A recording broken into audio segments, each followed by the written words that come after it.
Oke guys, jadi di video kali ini gue dapat permintaan dari Abana MM yang minta tolong cariin PC budget 2 juta buat main game berat ya. Jadi gue ambil dari Lazada, dari yang gue baca dari Shopee dan Tokopedia. Ini PC 2,6 juta, ini ada diskon 24%, tapi gue nggak tahu pada saat gue upload video ini apakah diskonnya udah habis atau belum. Jadi di sini udah pakai i5 4460 ya, motherboardnya Asus H81, RAM 8GB, ini DDR3. Habis itu tower bonus keyboard, ada bonus keyboardnya, peripheralnya sama mouse ya. Build up 2 jutaan, bisa COD, jadi bisa langsung bayar di tempat. Gua which is pilih yang 8GB, kalau yang 4GB 2,3, jadi beda-beda tipis. Jadi better yang 8GB ya. Jadi ongkirnya paling murah dari toko lain. Oke, ini kelebihan dari tokonya, bisa COD. Real picture kurang lebih gambarnya seperti ini, kalian dapat ya. Ini tapi kita cuma dapat PC-nya doang, nggak full set ini. Jadi di sini kalau kalian baca pakai i5 4460, belum pakai SSD, pakai hard disk 500GB, pakai Windows 10 plus Office 2016. Oke. Jadi di sini pakai Intel Core i5 4460 yang keluaran tahun 2014 ya. Berarti dia habis itu diberhentiin penyebarannya tahun 2017 produksinya. 4 core 4 thread dengan frekuensi turbo max-nya 3,4 GHz. Oke, frekuensi dasar prosesornya 3,2. DDP-nya 84 watt ya. Dia pakai 22 nanometer. DDR3 dia mentoknya. Dia ada Intel HD Graphics 4600 guys ya. Oke, dan untuk skor benchmarknya tersendiri dari Core i5 4460 itu dia 3D Mark Time Spy-nya PC score-nya 2722 ya. Dan TDP 84 watt dengan harganya dia bentar 2.600.000 pada zamannya, dan 3D Mark rank-nya ranking 191 ya. 3D Mark score per wattnya 32. Jadi pertama untuk PC ini untuk kalian upgrade palingan SSD, habis itu pakai VGA eksternal. Karena di sini belum pakai VGA, dia pakai Intel HD Graphics 4600 guys. Jadi di sini kalian udah bisa lihat ya, ini dia pakai i5 4460 udah generasi keempat yang menurut gua dengan budget 2 juta ini sangat amat worth it sih menurut gua. Karena yang gua baca masih pakai Core i5 generasi ketiga atau generasi pertama gitu. Makanya gua malas banget untuk reviewnya karena masih bisa lebih baik lagi gitu, makanya gue cari-cari lagi gitu ya. Jadi ini dari ulasan komen yang pembelinya, makasih bosku, paketnya udah mendarat dengan selamat, mantep dah pokoknya. Jadi komennya pada positif semua ini ya. Dan ini kan saya mau download game dengan 62GB bisa nggak ya kan? Harus tambah VGA, Windows berapa, Windows 10. Sudah bisa WiFi, Bluetooth, dan Office belum ada. Jadi untuk WiFi nya kalian harus beli kayak TP-Link gitu. Habis itu dia, kalau kalian lihat nih, dia udah ngejual banyak barang, ngejual banyak macem ya. Menurut gue di toko trusted dan trustable juga. Linknya akan gue taruh di deskripsi. Oke. Dan untuk upgrade VGA-nya saran gue kalian bisa pakai RX 580. Menurut gue RX 580 sekarang udah catchy banget untuk i5 4460 guys. Dan untuk RX 580 sendiri coba kita lihat di harga online ya, di toko online ya. Di sini RX 550 ini 2,3. Mungkin RX 580 sekitaran, ini 48 juta, orang gila. Di sini ada yang jual sampai 2 juta nih RX 580 ya. Gua nggak yakin ini. Ini dari Enter Komputer RX 580 3,7 juta dari titik shop, tapi 3,9 ini 4 juta. RX 6500 XT juga bagus. Saran gue palingan kalian siapin dana kurang lebih 3-4 juta buat upgrade VGA. Bisa upgrade ke GTX 1050 Ti atau RX 580. Tapi gue lebih prefer ke RX 580 dengan 3D Mark Time Spy graphics core-nya udah 4317 ya, dengan 3D Mark rank-nya 94. Habis itu harganya pada saat awalnya ini sekitaran 3,2 juta. Palingan kalian siapin 3,5 jutaan dengan TDP 185 watt, 3D Mark score per wattnya 23. RX 12 ya. Untuk kalian kalau mau upgrade VGA ke RX 580, alangkah betternya kalau saran gue secara pribadi adalah kalian upgrade lagi power supply-nya ke 500 watt 80 plus bronze. Menurut gue itu udah sangat amat worth it dan secure kalian punya PC supaya dia lebih tahan lama sih. Paling itu doang. Habis itu kalian bisa lihat sendiri ya. Ini dia pakai Intel i5 4460 Intel HD Graphics 4600.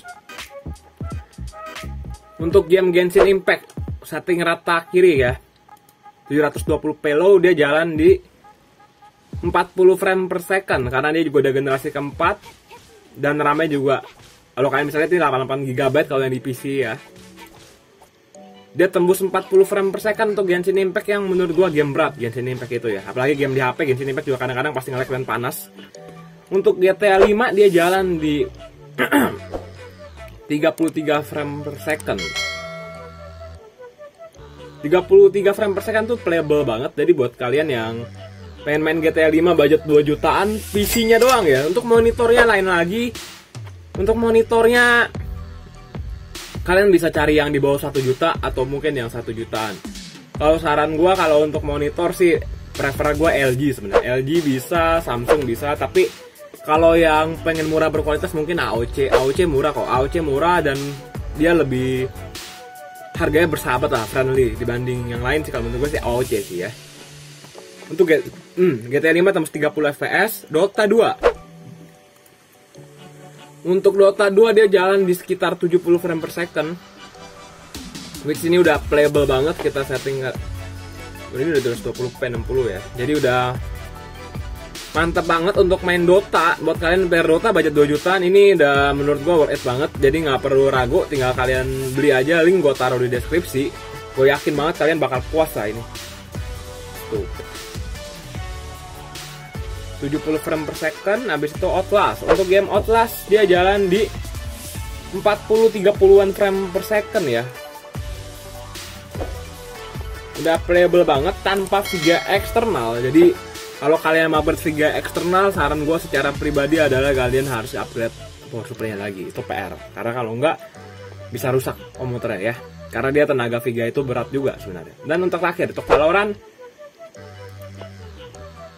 untuk Valorant dia jalan di sekitar 77 frame per second ya. Menurut gue ini udah enak banget. Dan menurut gue ini kalian harus cepat-cepat beli sih sebelum stoknya habis. Karena menurut gue ini PC mantap jiwa parah. Dengan budget 2.600.000 karena diskon dan bisa COD juga. Jadi gue sangat amat merekomendasikan ini juga sih. Oke, habis itu kalau kalian mau upgrade PC, misal upgrade VGA-nya ke RX 580, kalian bisa lihat lagi ini i5 4460 dengan RX 580 untuk game Battlefield 5. Setting rata height ya. Dia jalan di 70 frame per second average rata-ratanya, dan 1080p dia tembus di 60 frame per second. Menurut gue ini gila banget. Walaupun dia masih DDR3, tapi menurut gue ini udah PC yang oke lah. Tapi dia udah generasi keempat, i5 Gen 4 ya. Udah jalan di 4 core 4 thread. Yang mau jadi content creator rekaman layar pun it's fine banget. Kalau mau jadi content creator gaming kayak Milia ya. Dan untuk Fallout dia jalan di 66 frame per second setting height ya. Game-game berat semua ini. Dan untuk Fallout dia jalan di 120 frame per second tadi. Coba untuk GTA 5 medium, dia setting anti-trophic 2 kali, habis itu FXAA medium ya. Di setting medium 1080p. Dia jalan di hampir 100 frame per second, mengingat dia memakai RX 580 dan i5 4460 yang menurut gua nggak bakal bottleneck. Menurut gua ya masih relevan, cuma tinggal power supply-nya aja dan RAM-nya juga. Jalan di sekitar 100 frame per second untuk GTA 5. Menurut gua ini udah gila banget. Frame per second rata-rata tembus 111 ya. Dan FPS max 143 dan paling minimumnya cuma 65 frame per second tuh udah gede banget menurut gua. Shadow of the Tomb Raider ini adalah game berat yang menurut gua ini gila banget. Dia bisa jalan di 50 frame per second sama SMAA ya, setting height ya. 60 frame per second. Gila sih. Jadi ini gue udah akan merekomendasikan PC ini buat kalian sih. Budget 2 jutaan, udah pakai i5 generasi keempat yang rata-rata budget 2 jutaan itu masih pakai 2 core 2 thread. Ini udah quad core dan hyper threading gitu ya. Jadi percaya sama gue, kalian nggak bakal kecewa dengan PC kali ini, dan linknya akan gue taruh di deskripsi. Jadi gue rasa video sampai sini dulu. Kalau yang mau nanya tentang PC, kalian bisa langsung aja komen di bawah dan DM aja Instagram gue TechWithBlack ya. Jadi di sini gue rasa video sampai sini dulu. Kalau kalian mau nanya tentang PC ini, bisa langsung komen aja di bawah apa yang perlu diupgrade. Apa yang perlu diupgrade, VGA, SSD, power supply. Jangan catatan kalau VGA-nya diganti, power supply-nya upgrade aja gitu ya. Oke, jadi video sampai sini dulu. Jangan lupa like, comment, dan subscribe. Semoga videonya bermanfaat. Sampai jumpa di video TechWithBlack selanjutnya. Bye bye. See you next video. Thank you.